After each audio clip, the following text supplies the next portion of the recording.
While much media attention this week focused on the solar eclipse, a significant historic development occurred in the Baltics. For the first time since World War II, Germany is stationing its troops outside the country.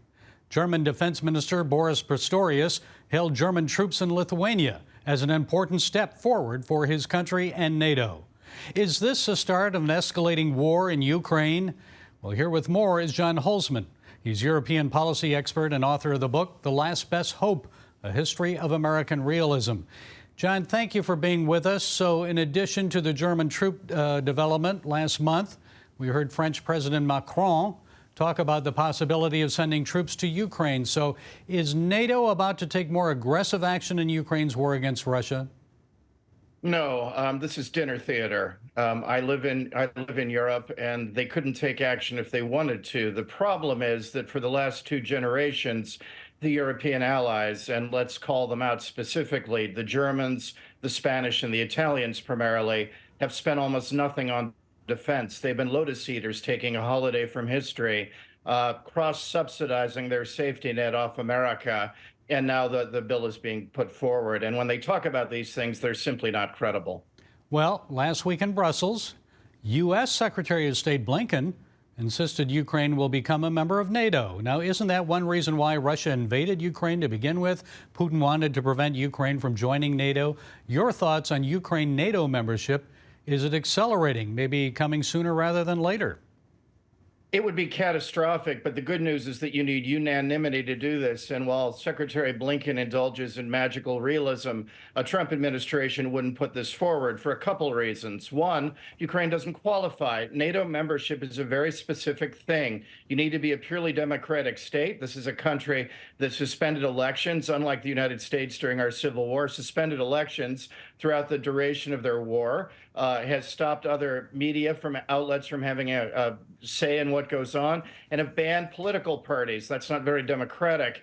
And I run a large political risk room, and let me say, Ukraine is far from an ideal capitalistic state, highly corrupt to the point that we've given them $110 billion without auditing where that money goes, and a good portion of it went in a black hole. So Secretary Blinken can say whatever he wants, but there are 32 NATO countries. A good number of them don't want Ukraine in for all these reasons, and neither would a Republican administration. Well, then you have British Foreign Secretary David Cameron pressuring Speaker Mike Johnson to push through additional U.S. funding for Ukraine through the House of Representatives. What do you expect will happen there in an election year when many members of Congress say the U.S. southern border is a greater priority for the country, and as you mentioned, there hasn't been an audit?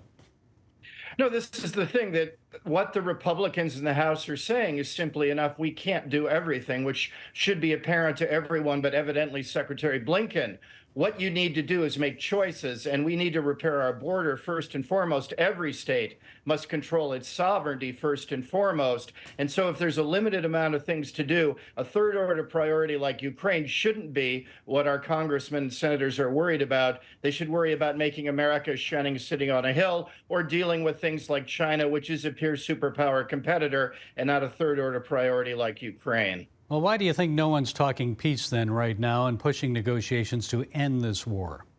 That's a great question, Gary. And the problem is, and I've studied wars all my life, and my firm does, until both sides realize the futility of getting what they want through war, they will continue to fight. And both sides still think they can, quote unquote, win the war, including President Zelensky of Ukraine, who's indulging in some magical thinking, unlike his former chief of defense, General Zaluzhny, who says at the time, look, it's a stalemate, and was pressuring Zelensky to come to the table. We're sadly another bloodletting season away from getting down to the brass tacks. But in the end, they will come to the table, because neither side will get what they want through war. But we will have to have more deaths and more wasted time and lives along the way. So this is a crisis the United States should steer well clear of. Well, again, Donald Trump says if he returns to the White House, he could end it quickly. So your thoughts on that, John?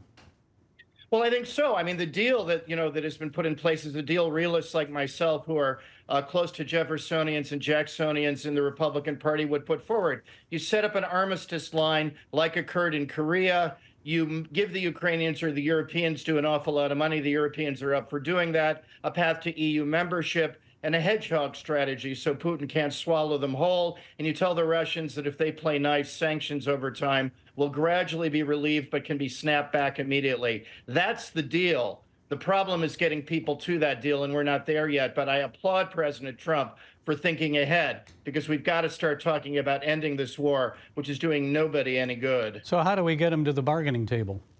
They have to have more people lose. They have to have more offensives go wrong. There has to be a stalemate for longer until both sides realize they can't get what they want from fighting. As Clausewitz said, war is just politics by other means. Once they realize war won't get them what they want, they'll go back to politics, to negotiating. Okay, John Hulsman, foreign policy expert, author of the book, The Last Best Hope, A History of American Realism.